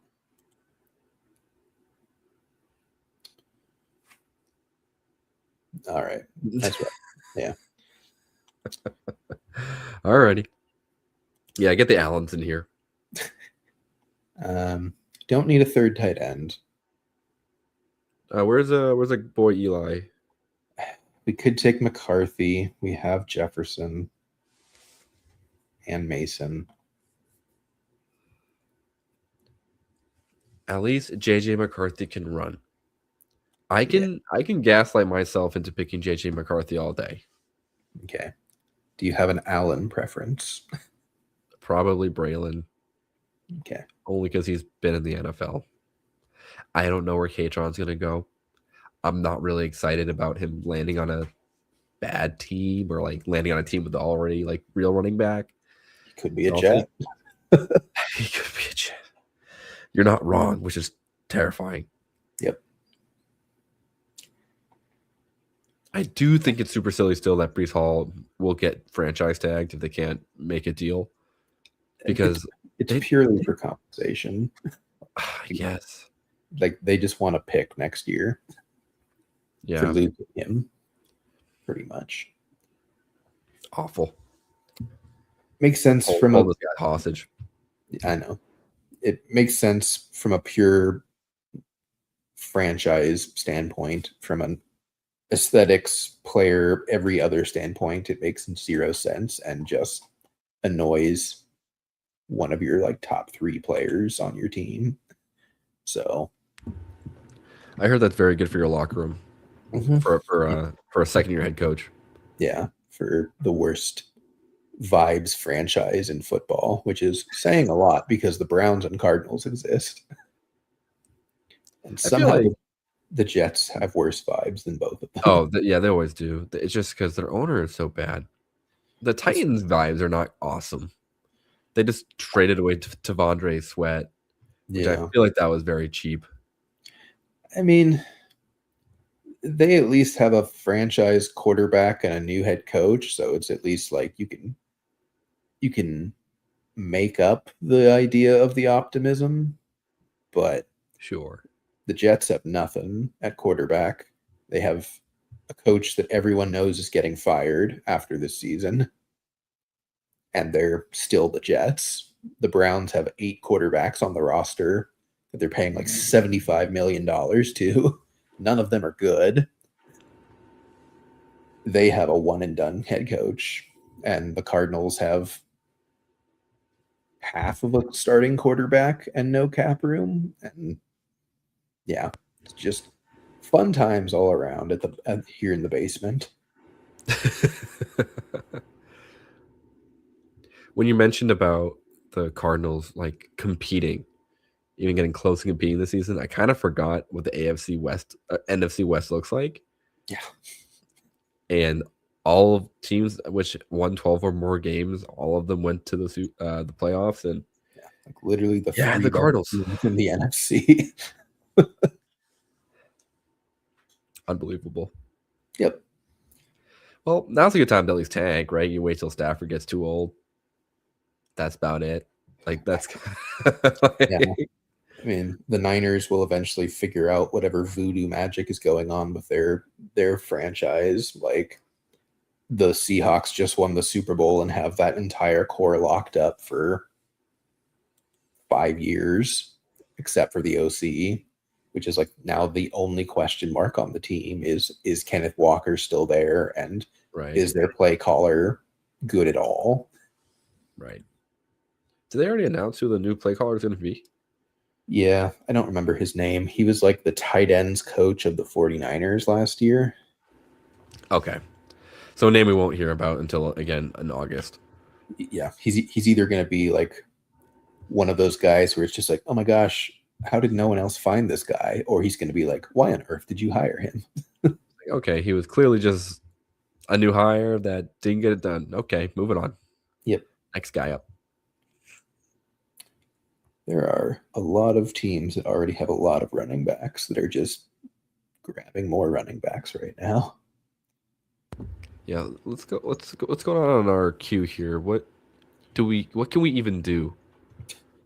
Pray. Oh gosh. There's nothing. Like there's Shadur. Yeah, nothing. I mean, yeah, we're already in like the dredges of the running back position at this point. And we need at least 2 more, if not more than 2 more. Like, I think now was when we, like, I don't know about Emmanuel Wilson, but I guess he was pretty good in his time playing without Josh Jacobs. Like I'm pretty sure he had like an RB1 week, right? He like 20 Yeah. weeks or something. My thing is Maybe also, that's an angle. yeah, I just don't think anyone they draft is going to be better than him either. If they draft anyone, like this is a bad running back class. Yeah. Do you just Like, want to do top two, or is other people interesting? I would go Mike Washington over Caleb Johnson. I don't have any faith in him, even with a new head coach, a new play caller. Yeah. Like I will be happy to be wrong because I really thought he was going to be something, and then he just, turned to dust. Yep. Do you want Shadur or Rogers here? Or do we just want to push? Not Rodgers. No. All right. I'm going with my real brain here. Just go with Mike Washington. Let's just get another running back who might be something fun. Let's not risk playing Shadur, who might not even start. Yeah. I mean, Shadur's going to start. I just don't know for how long and if he's going to be any good. Fair enough. Like, there's almost no way that they go into the season with Deshaun Watson as the announced starter. But I do think there's a very viable, very possible world where Shadur is not any good after 4 weeks and Monken is just like, I have an idea. Let's go with Deshaun Watson again and see if it works this time. And then it won't work this time either, but it won't matter because the Browns don't have anyone. The tank will be real for 2027 anyway. That's all it is. Yep. Like, this is such an obvious tank year for so many teams. Yeah. That next year's class is worth tanking for. It really is, especially if you need a real quarterback. Yeah. I mean, Jeremiah Smith, like, there is some real firepower coming out in 2027.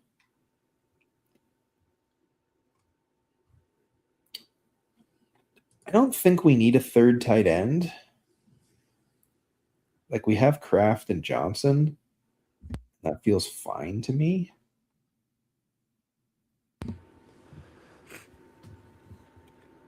I think only if a tight end popped up that like you really like and that you really think has an option to.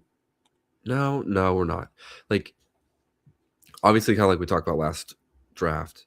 Like, we liked our tight end group because one of them could get in the flex spot, like maybe semi-regularly, right?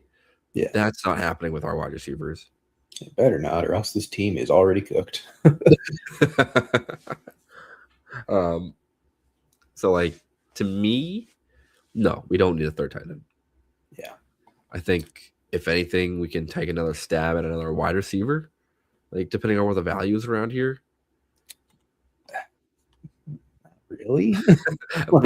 We don't have to, because it doesn't seem very good to me. No, like, it's a bunch of you're praying for day 2 draft capital rookies on a good team, which is already like a thin bet to make for all these guys, like, or really crusty veterans, which do nothing for this particular team. Right.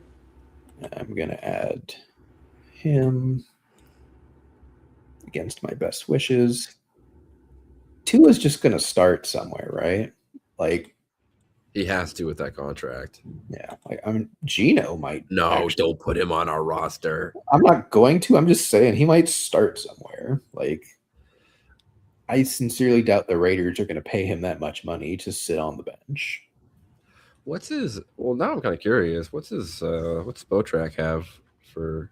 Because they traded for him and signed him to an extension because Seattle refused to do so. Right. So now I'm kind of curious. It's not cheap, if I remember correctly.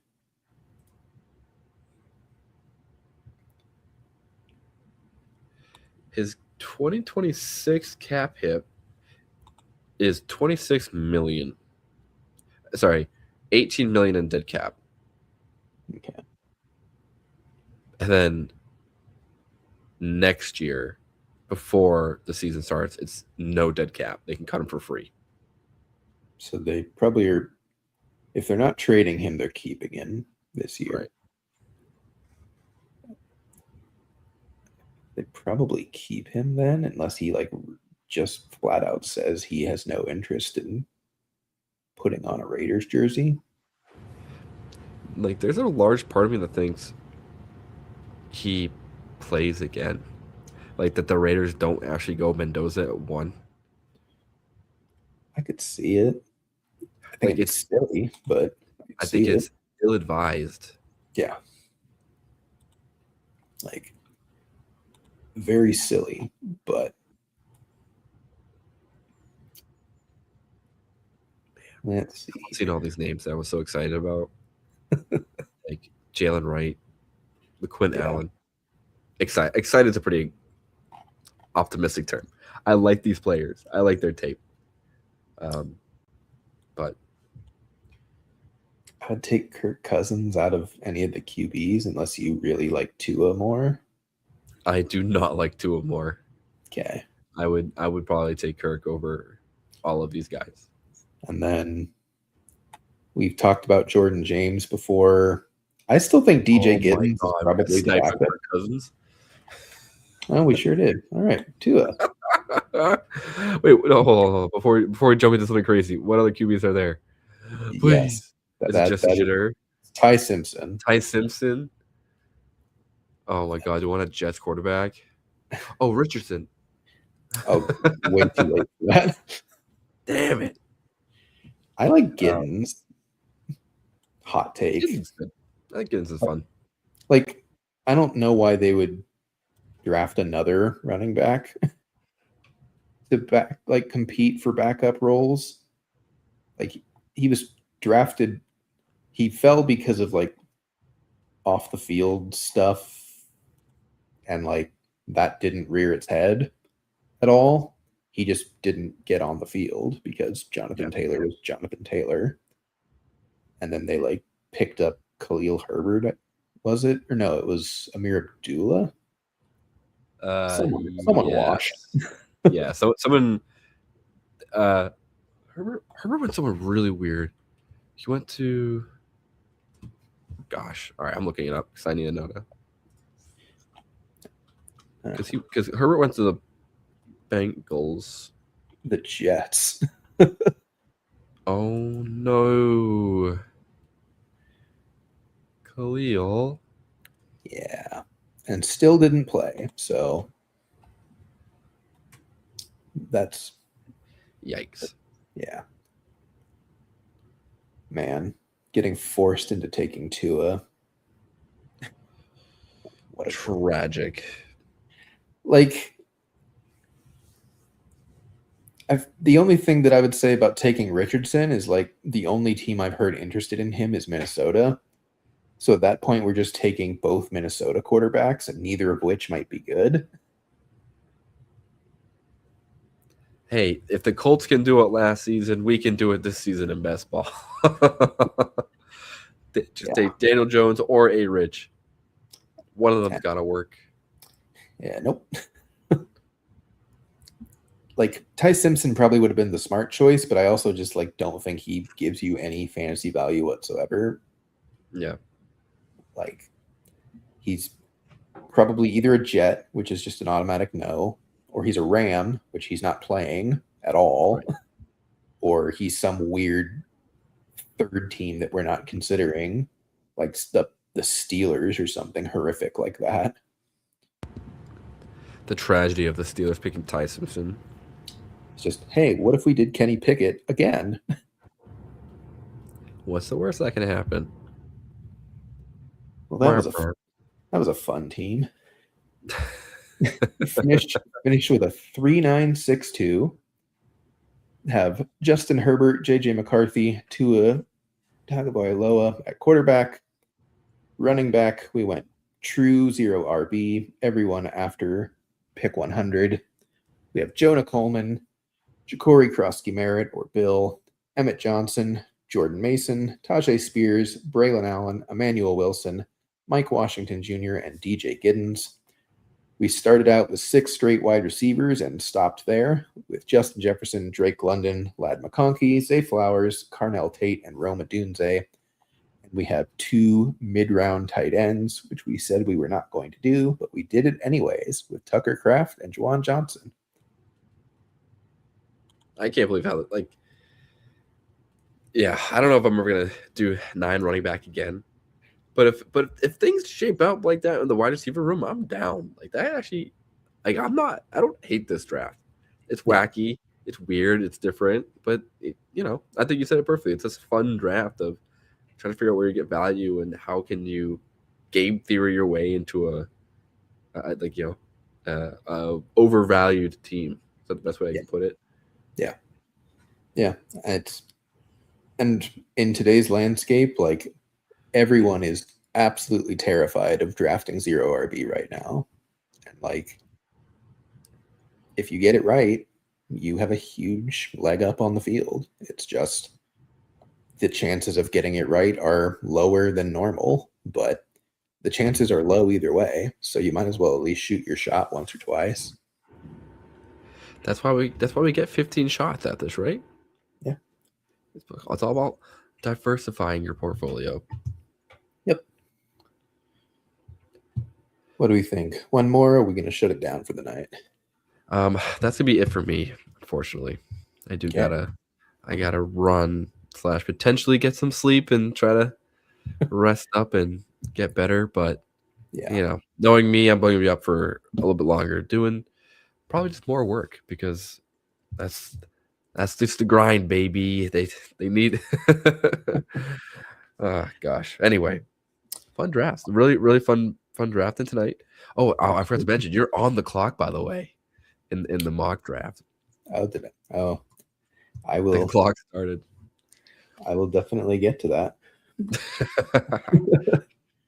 Alrighty, folks. Thanks for joining us tonight. We appreciate it as always. As a reminder, if you haven't signed up for Underdog already and want to do so, please use our promo code FNPLUS. That's FNPLUS. When you play $5 in Champions or Pick'ems, you'll get $75 in bonus funds to use on whatever your heart desires on the Underdog app. That's again FNPLUS as the promo code. Join us, have some fun, draft some teams. A lot of stuff is going to shake up once the combine is done in the next few days.